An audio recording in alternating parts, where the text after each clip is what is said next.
नमस्कार, मी प्रियांका पाटील। आपण पाहत आहात राष्ट्रीय लोकराज्य न्यूज, निर्भीड बातम्यांचे व्यासपीठ। आज आपण दिवसभरामध्ये घडणाऱ्या घडामोडींवर नजर टाकूया।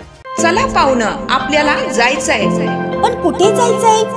टाकळी ढोकेश्वरच्या हॉटेल वैष्णवी मध्ये जायचंय। म्हणतात तिथे खूप छान जेवण मिळतं। चला तर मग जाऊया। पारनेर तालुक्यातील टाकळी ढोकेश्वर येथील सुप्रसिद्ध हॉटेल म्हणजे वैष्णवी हॉटेल। या हॉटेलची चवच लई न्यारी। पाहुणं, एकदा या, हॉटेलची चवच लई न्यारी। अस्सल मांसाहारी प्रेमींच्या जिभेचे चोचले आता पूर्ण होणार, ते फक्त हॉटेल वैष्णवी मध्ये। या ठिकाणी सर्व प्रकारच्या पार्टीच्या ऑर्डर स्वीकारल्या जातील। प्रोप्रायटर संतोष रंगनाथ ठाणगे। संपर्कासाठी मोबाईल नंबर 88 30 57 85 05। या हॉटेलचा पत्ता नगर कल्याण हायवे, पारनेर चौक, टाकळी ढोकेश्वर। अहिल्यानगर विकासाला गती, आमदार संग्राम जगताप यांनी केली प्रभागाची पाहणी। अहिल्यानगर शहरात आमदार संग्राम जगताप यांच्या प्रयत्नातून जे नगर विकास कामासाठी जो 150 कोटी रुपये शासनाकडून मंजूर करण्यात आले, त्याचा पूर्णपणे आपण फायदा करून घेतलाय।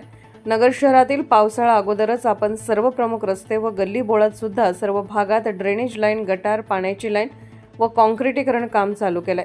आता काम प्रगतीपथावर पोहोचलं असून आज शनिवार दिनांक 14/6 रोजी नालेगाव, सातपुते तालीम, पटवर्धन चौक, लक्ष्मी कारंजा, गौरी घुमट, रंगार गल्ली भागातून सर्व कामाची पाहणी करत आमदार संग्राम जगताप यांनी नागरिकांना संवाद साधून त्यांच्या प्रभागातील अडचणी समजून घेऊन संबंधित अधिकारी व ठेकेदार यांना सर्व कामे लवकरात लवकर पूर्ण व्हावी अशा सूचना करण्यात आल्या व नागरिकांना आश्वासन देण्यात आले की लवकरात लवकर काम पूर्ण होईल आणि जे चितळे रोड ते पटवर्धन चौक डांबरीकरण न करता तो कॉन्क्रिटीकरणच होईल, जेणेकरून पुढील 10 ते 15 वर्ष कुठलाही त्रास होणार नाही। या भागातील नागरिकांनी मला सांगितलं की आपण केलेल्या कामामुळे आता कुठेही पाणी साचत नाही। आतापर्यंत जो नागरिकांना त्रास झालाय, अजून थोडे दिवस त्रास होईल, पण काम चांगलंच होईल असं आश्वासन आमदार संग्राम जगताप यांनी दिलं। यावेळी प्रभागातील सर्व नागरिकांच्या वतीने सत्कार करण्यात आला व माजी स्थायी समिती सभापती किशोर डागवाले यांनीही शुभेच्छा देत आमदार संग्राम जगताप यांचा सत्कार करण्यात आला।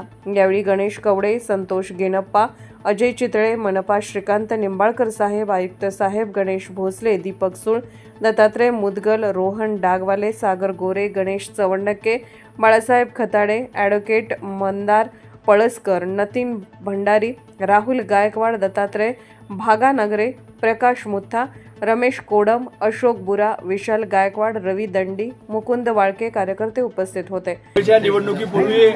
लोकसभेच्या निवडणुकीच्या पूर्वी आपल्याला अहिल्यानगर शहराचं नाव झालं आणि एक चांगल्या प्रकारे लगेच यश आलं। म्हणजे ते आपल्याला एक आपल्या सर्वांचं स्वप्न होतं वर्षानुवर्ष की आपल्याला कॉन्क्रीटचे रस्ते अहिल्यानगर शहरामध्ये झाले पाहिजे। तसा प्रयत्न आपण करत असताना आपल्याला मोठ्या योजना या शासनाच्या माध्यमातून राज्य सरकारच्या तिजोरीतनं पैसा आपण अहिल्यानगर महानगरपालिकेपर्यंत आणला, शहरापर्यंत आणला आणि तो पैसा अगदी छोट्या छोट्या गल्ली बोळापर्यंत देखील पोहोचला आणि त्याच्या माध्यमातून ते काम सुरू झालं आणि जवळपास 150 कोटी रुपये एकाच वेळेला रस्त्यांकरता मंजूर झालेलं आजपर्यंत इतिहासातलं हे पहिलं काम आहे आणि त्याच्यामुळे मोठं यश आपल्याला त्यावेळेला मिळालं। सगळ्या जर कामांचा हिशोब डागवायचा आपण जर सांगायचं म्हटलं तर केडगाव मध्येच जवळपास 2-3 रस्ते आहेत, त्याची अंदाजे रक्कम 150 कोटीच्या पुढे जाते। म्हणजे केडगाव मधल्या केडगाव उपनगर जे आहे, म्हणजे रेल्वे स्टेशनचा ब्रिज आपण क्रॉस करून पुढे जातो तर बायपास चौकाच्या अलीकडपर्यंत त्याचेच जवळपास 150 कोटीपेक्षा अधिकची रक्कम ही केडगाव उपनगरात आहे आणि नगरच्या शहरामधल्या हे 150 कोटी रुपये वेगळे आणि त्यामुळे आपण आपल्या गणेश उत्सवाच्या कालखंडामध्ये आपण इथं रस्त्याचा नारळ फोडला, बरोबर, फोडल्यानंतर इथं खोदायचं काम सुरू झालं, काय उंदरांची पळापळ सुरू झाली घुशी घालून आणि मग त्या घुशी लागतात पण ते भुसभुशीत करतात, त्याचा त्रास लोकांना होतो आणि त्यामुळं हे काम आता चांगल्या प्रकारे झालं पाहिजे। कारण की कुठलंही काम, काल आमची भेट झाली, मला खरं 8-10 दिवसापूर्वी यायचं होतं पण त्या सगळं काही अडीअडचणी सध्या चालू आहेत त्यामुळे थोडी जरा उशीर झाला, पण आमची कालही भेट झाली। मी त्यांना सांगितलं मी 1-2 तासात पोहोचतो, पण नंतर कळालं इंजिनियर निंबाळकर साहेबांनी मला सांगितलं की आज कॉन्ट्रॅक्टर या ठिकाणी नाही, त्यांचा संपर्क होत नाही, त्यांचे साईटवरचे इंजिनियर सुद्धा नाही आहेत. आणि मग त्यांना मी काल निरोप दिला की उद्या आपल्याला सकाळी जायचं आहे.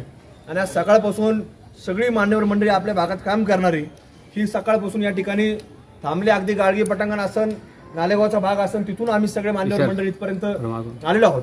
आणि हा जो रस्ता आहे आपला हा आणि इकडच्या बाजूला हा डांबरी होता, पण त्यांना आत्ताच सांगितलं की त्याच्या बाबतीमधलं सगळं कॉन्क्रीटचा निर्णय घ्या आणि खोदून हा देखील कॉन्क्रीटीकरण करा, अशा आत्ताच या ठिकाणी सांगण्यात आलेलं आहे.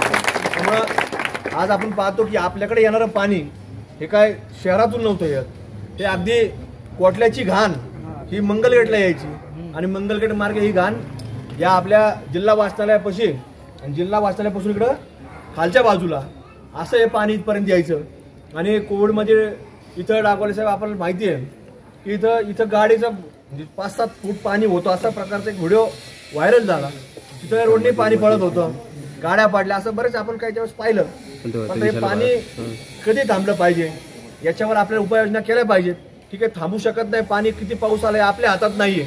अचानक आपण पाहतो की यावर्षी मे महिन्यात पाऊस सुरू झालाय. जे जाणकार मंडळी सांगतात की काही 70-80 वर्षाची जाणकार मंडळी त्यांना असा पाऊस कधी झालाय नाही. आणि शासनाचं जे काही मॅपिंग असतं, ज्यांच्यावरती काही ते मोजमाप होतं पावसाचं किती मिलीमीटर पाऊस झाला, तर त्यांची देखील नोंद झाली की एवढा पाऊस आजपर्यंतच्या इतिहासामध्ये कधी झालेला नाही. म्हणजे हे सगळं एवढा मोठा पाऊस झाल्यानंतर आपल्याला नियोजन करता आलं पाहिजे. आणि एवढा मोठा पाऊस झाल्यानंतर अजून काम पूर्ण नाही तरी देखील इथल्या मंडळींनी मला फोनवर सांगितलं की ह्या वर्षी नाल्या टाकल्यात पण पाणी काही थांबलं नाही, साचलं नाही कुठं. म्हणजे अशा प्रकारे आत्ताच त्या सगळ्या लोकांनी या ठिकाणी मला फोनवर देखील सांगितलं. म्हणजे आपलं काम जे चाललंय ते योग्य दिशेने चाललंय. घुशी जे आहेत, उंदरं जे आहेत ते चालू असतात, वाजायला चालू झालं की येतात, ते गेले.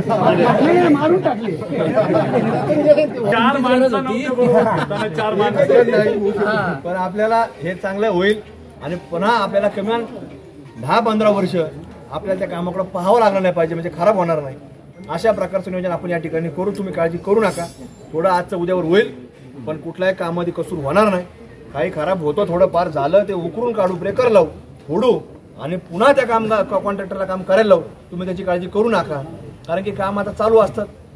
थोडं इकडं खराब होतं, तिकडं होतं, हे काय आपल्या हातात काय आता कोणाचं कोण जाणीवपूर्वक करत नाही. पण जिथं होईल जिथं कळतं तिथं आपल्याला ते पुन्हा ब्रेकर लावायचं, तोडायचं आणि ते काम पुन्हा करायचं. हे नियोजन आपल्याला करायचं, कारण एकदा काम झालं कारण त्याला परत निधी उपलब्ध होत नसतो आणि त्या कॉन्ट्रॅक्टरची जबाबदारी असते. त्यामुळे आपण कॉन्ट्रॅक्टरच्या छातावर बसून ते काम करून घेऊ. तुम्ही त्याची काळजी करू नका, एवढं तुम्हाला मात्र मी खात्रीने सांगतो. आणि आज हे जे काही आपण पाहणी केली त्या कामाला थोडी जे काही टेक्निकल तांत्रिक अडचणी असतात, कारण की एखाद्या कॉन्ट्रॅक्टर मला म्हणतो मला साईड क्लिअर करून द्या, खालच्या पाण्यात लाईन टाकून द्या, मी त्याशिवाय कॉन्क्रीट करणार नाही. अशा छोट्या मोठ्या अडचणी असतात, त्या सगळ्या सूचना दिल्यात. तुम्ही त्याची काय आता काळजी करू नका. त्यामुळे एवढंच आजच्या या कार्यक्रमाच्या निमित्तानं बोलतो. फार वेळ तुमचा घेत नाही. तुम्ही सकाळपासून थांबले, पण पुन्हा आज थोडा आपल्याला गैरसोय होती, त्याला त्रास आपण म्हणू शकत नाही. नको असताना गोष्टीचा आपण त्याला त्रास म्हणतो, पण आत्ताची जी काय होती ती गैरसोय आहे आपली सगळ्यांची, तुमचीच नाही. आमच्या कुटुंबामध्ये सुद्धा ज्यावेळेस घटना घडली तर आम्हाला तिथून बाहेर नेण्याकरता रस्ता नव्हता. तिथं सुद्धा आम्ही अशाच पद्धतीने तिथून त्या दिवशी बाहेर निघलो. पण ते आता शेवटी जी परिस्थिती आहे त्याला सामोरे आपण रस्ता म्हणून आपल्याला तिथं जावं लागलं त्या दिवशी आम्हाला सुद्धा. आणि त्यावेळेस हजारो संख्येने लोक तिथून पायी येत होते. आणि त्यामुळं आपल्याला थोडे दिवस असे काढावं लागतील. पण एकदा थोडे दिवस अजून गेले तर तुम्हाला तुमच्या पुढच्या पिढ्या आहेत ह्या सांगतील कधी काळी काम झालं. आणि त्यामुळं परत काम करण्याची आवश्यकता येणार नाही, एवढी मात्र तुम्हाला खात्री देतो. आणि आपल्या गैरसोय इथून पुढच्या काळात होणार नाही याची खबरदारी. अहिल्यानगर शहर प्रतिनिधी सागर सब्बान. ताज्या बातम्यांसाठी आणि अपडेट्ससाठी राष्ट्रीय लोकराज्य न्यूज चॅनलला सबस्क्राईब करा, तसेच लाईक आणि शेअरही करा.